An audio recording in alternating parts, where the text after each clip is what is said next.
Kali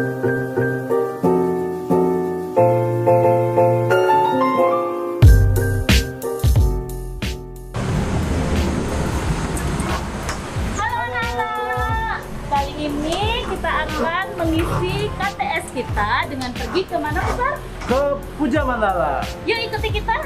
Ayo. Sekarang kita dalam perjalanan menuju Jalan Kurusetra Nusa Dua. Perjalanan dari SD Immanuel ke sana membutuhkan waktu kurang lebih 45 menit. Kita bisa melewati dua jalur, bisa melewati jalan tol Bali Mandara dan bypass I Gusti Ngurah Rai. Dan yang kita lewati adalah jalur jalan tol Bali Mandara. Jika kalian melewati tol, pastikan e-tol kalian sudah ada saldonya ya. Untuk sekali melewati tol, dikenakan biaya Rp12.500.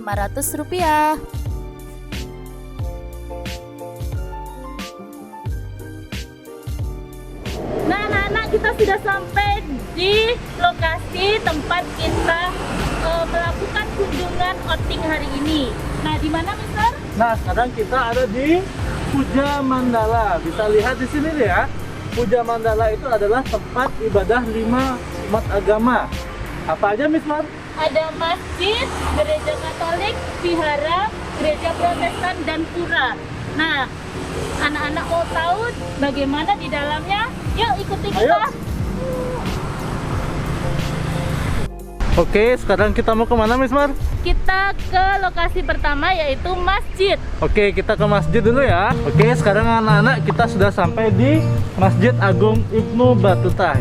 Di sini masjid itu merupakan tempat ibadah untuk umat muslim. Nah, sebelum masuk masjid, ada kalanya kita tetap menaati protokol kesehatan. Ayo kita cuci tangan dulu.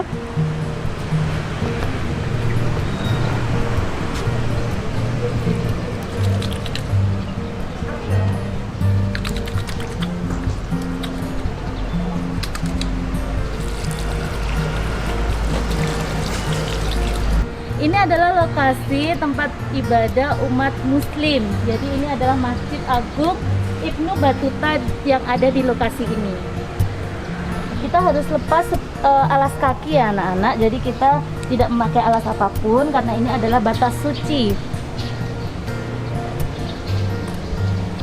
Ini adalah lokasi di dalam masjid.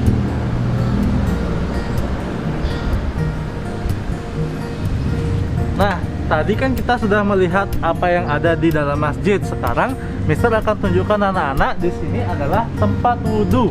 Nah, tempat wudhu ini adalah serangkaian ritual yang harus dilakukan umat muslim kalau mereka akan menunaikan ibadah sholat. Jadi, mereka harus mencuci badannya atau membersihkan badannya di tempat ini ya. Ya baiklah anak-anak, sekarang kita bersama dengan Bapak Samsul Bahri. Iya, Bapak Samsul Bahri ini akan menjelaskan sedikit tentang keadaan dari tempat ibadah ini. Silakan Bapak. Ya. Pertama-tama masjid ini awalnya dulu dibangun oleh zamannya Orde Baru Pak Harto dulu. Di atas ada prasasinya Bu ya, Pak. Ya di situ ada di tahun 1970. Nah, bangunan ini berdiri dari 3 lantai. Lantai bawah namanya lantai 3, yang kedua, terus yang di atas namanya lantai utama.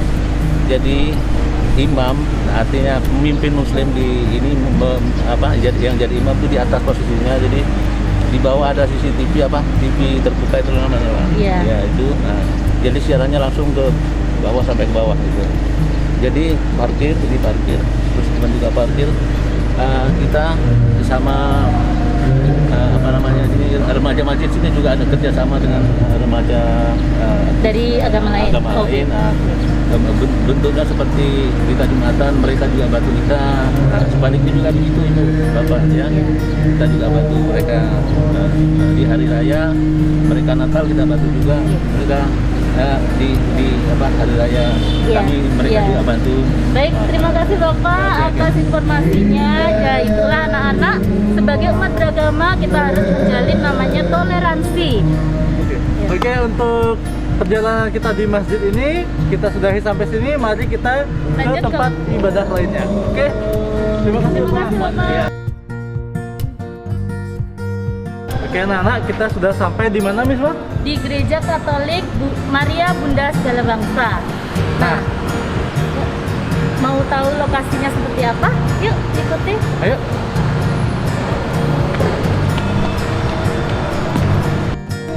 Nah anak-anak, sekarang kita sudah masuk di dalam gereja.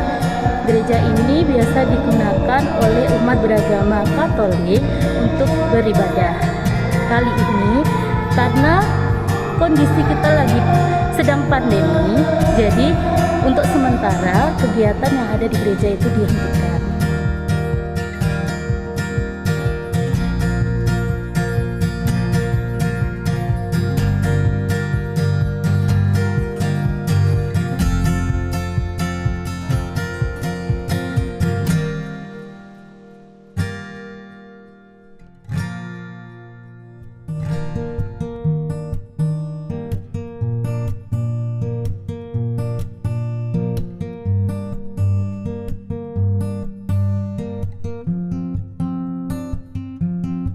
Jadi anak-anak, di sini yang ada di depan kita adalah altar. Nah, altar ini adalah tempat di mana pemimpin atau pemuka agama yang disebut dengan pastor memimpin kegiatan peribadatan, yaitu misa di tempat ini.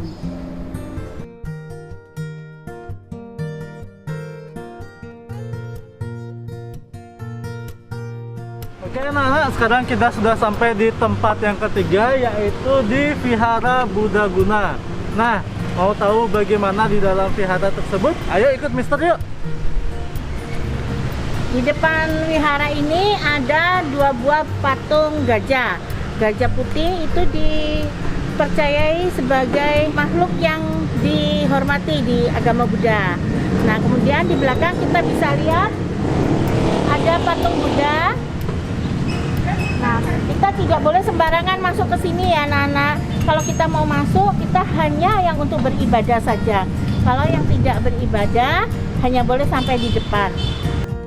Oke anak-anak, sekarang kita sudah sampai di GKPB Bukit Doa Nusa Dua. Tempat ini adalah tempat ibadah untuk umat Kristen Protestan. Ayo kita masuk sama-sama. Nah, anak-anak, seperti tempat peribadatan yang lain juga, di sini sudah diisi nomor itu untuk menaati protokol kesehatan yang berlaku. Jadi ada jarak, kemudian posisi tempat duduk pun diatur. Sekarang kita bertemu dengan Bapak Pendeta selaku pemimpin agama di tempat ibadah ini. Silakan Bapak memberikan pertanyaan untuk SD Immanuel. Ya, selamat datang anak-anak sekalian. Selamat berkunjung di Gereja GKPB Jemaat Bukit Doa di Nusa Dua. Gereja ini sudah dibangun tahun 97 atas bantuan Menteri Pariwisata pada waktu itu Bapak Job Ave. Dulu tempat ini adalah tempat pembuangan sampah cukup lama.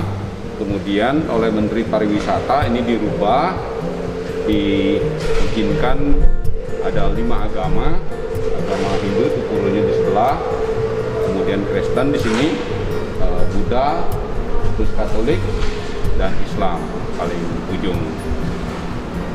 Nah, kita membangun gedung ini dengan doa dan bantuan sahabat-sahabat yang ada di Eropa, khususnya di Jerman.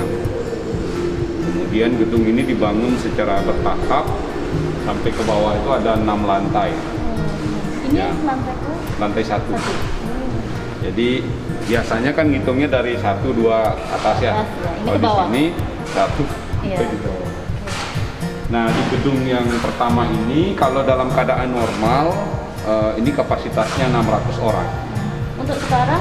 Untuk karena sekarang ini pandemi, karena pandemi maksimum hanya 50. Kita hanya bisa 50 aja. untuk ini kan tempat ibadah 5 agama ya Pak Iya. ya. Bagaimana hubungan antar umat beragama? Hubungannya sangat bagus ya. Jadi di sini ada paguyuban Puja Mandala. Jadi paguyuban itu adalah para pimpinan Semua. agama dan juga pengurus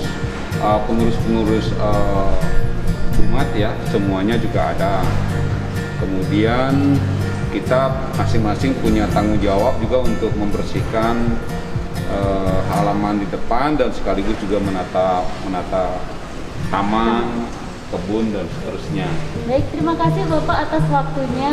Terima kasih Ya. kami diberi kesempatan untuk memberitahukan ke anak-anak bahwa di sini itu toleransi bahkan kerukunan antar umat beragamanya sangat-sangat terlihat. Sangat bagus ya. Anak-anak, ini lokasi kita yang terakhir, yaitu Pura Jagannatha. Yuk kita cari tahu apa yang ada di dalamnya. Nah anak-anak, sekarang kita berada di Pura Jagannatha, letaknya di Puja Mandala. Nah, di Pura merupakan tempat persembahyangan umat yang memeluk agama Hindu. Biasanya umat yang beragama Hindu memakai sarana persembahyangan. Sarana persembahyangan yang digunakan yaitu berupa canang dan dupa, atau juga bisa bunga dan dupa. Tujuannya, canang itu merupakan simbol kita menghadap Tuhan yang akan kita puja, yaitu Ida Saya Widiwasi. Nah anak-anak, pakaian dalam aturan berpakaian kita ke pura itu harus memakai pakaian yang sopan. Tidak boleh memakai pakaian yang terlihat dari dada ke atas sampai ke bawah. Jadi kita harus menggunakan kaos boleh, baju adat, kebaya, kamen, dan selendang.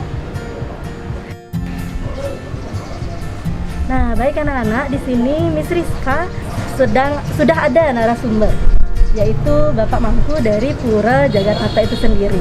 Kita akan tanya sejarah sedikit bagaimana terbentuknya pura ini ya. Bagaimana Bapak bisa dijelaskan sedikit? Kawan saya ya, ini Pura Jagannatha ini di awalnya digagasi oleh Menteri Jok Apri zaman dulu ya, ada almarhum sekarang, untuk untuk menunjang perkembangan pariwisata, karena melihat Nusa Dua objek pariwisata, nanti mungkin banyak orang akan ke sini lain agama, supaya jangan jauh-jauh dia beribadat. Akhirnya sepakat di sini dikumpulkan menjadi satu. Saja Bapak, yang kesuksesan Mangku ya. Nah anak-anak, kita sudah sampai di tempat yang terakhir ini, berarti kita sudah melihat semua lokasi yang ada di Puja Mandala ini. Nah, dari awal kita ke masjid, kita ke vihara, kita ke gereja, dan akhirnya kita sampai di pura ini. Nah, bagaimana Wisma sekarang? Untuk itu kita akhiri outing kita kali ini. Sampai bertemu di outing kita selanjutnya. Dadah. Dah.